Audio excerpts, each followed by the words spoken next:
எல்லாரும் சேர்ந்து சொல்லுவோம்.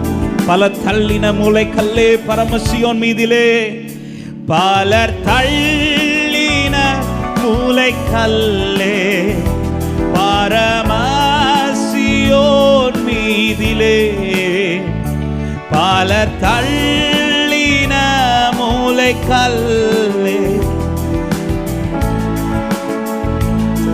ஆமென்.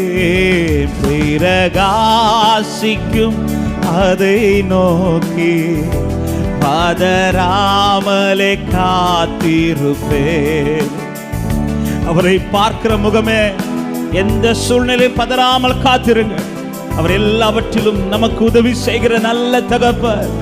ஹல்லேலூயா. திருப்பாதம் திருப்பாதம் நம்பி வந்தே, கிருபை நிறை